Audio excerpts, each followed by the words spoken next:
Il est 8h41 sur Europe 1. Brigitte Millot prend soin de vous dans un instant. Et tout de suite, on accueille Nicolas Caro pour sa prescription culture. Bonjour Nicolas. Bonjour Charles. Alors vous évoquez ce matin un grand classique, Frankenstein de Mary Shelley. Oui, un roman qui a 200 ans mais qui est toujours bien vivant. It's alive, c'est ce que s'écrit d'ailleurs le docteur Victor Frankenstein quand le monstre prend vie. Il a assemblé des bouts de cadavres ensemble, il y a envoyé un choc électrique et voilà, It's alive, c'est en vie, le monstre de Frankenstein. Tout le monde connaît le roman de Mary Shelley dont le titre exact est Frankenstein ou le Prométhée moderne. Prométhée, c'était le titan qui vole le feu de l'Olympe pour le donner aux hommes et qui sera sévèrement puni par Zeus. Pour ça, c'est ce qui arrive quand l'homme se prend pour un dieu. Et c'est exactement le cas du docteur Frankenstein. Frankenstein qui est le créateur, non pas le monstre lui-même, on les confond souvent. Et que pouvez-vous nous dire d'autre d'intéressant, Nicolas Caro, sur la question ? En 1816, l'auteur c'est Mary Shelley, donc elle se trouvait à Genève avec des amis chez le poète Lord Byron. Or, le temps était trop mauvais. Et pour tromper l'ennui, Lord Byron propose un jeu. Chacun doit écrire une histoire de fantôme. Et Mary Shelley écrit une nouvelle en fait, qui n'est pas encore tout à fait Frankenstein, mais c'est le premier jet. Elle publie ensuite un roman très vite et l'enthousiasme est quasi immédiat.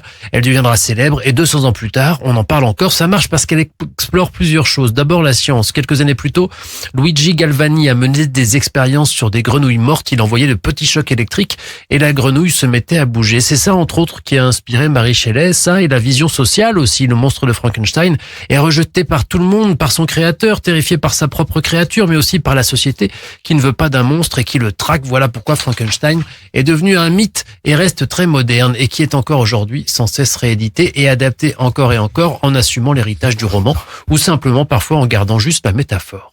Merci Nicolas.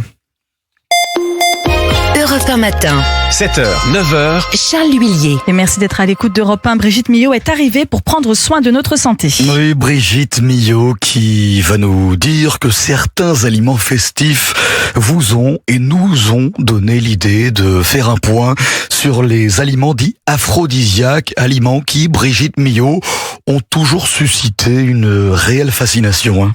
Oui, alors on va commencer par un petit peu d'histoire.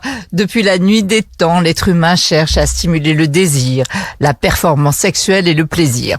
Et très vite, il s'est tourné vers son assiette. Huîtres, chocolat, piment, miel, fruits exotiques et autres. On les appelle les aliments aphrodisiaques, du nom d'Aphrodite, la déesse grecque de l'amour. Avant tout, je voudrais rappeler une chose qui me semble essentielle.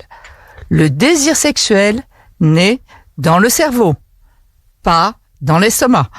Il dépend de plusieurs facteurs, comme la dopamine, les hormones sexuelles, la circulation sanguine, la santé cardiovasculaire, le stress, la fatigue. Donc tous les aliments qui ont un rôle à jouer dans certains de ces facteurs ont été catalogués comme aphrodisiaques. Prenons quelques exemples. Les piments qui contiennent de la capsaïcine donnent effectivement une sensation de chaleur, activent la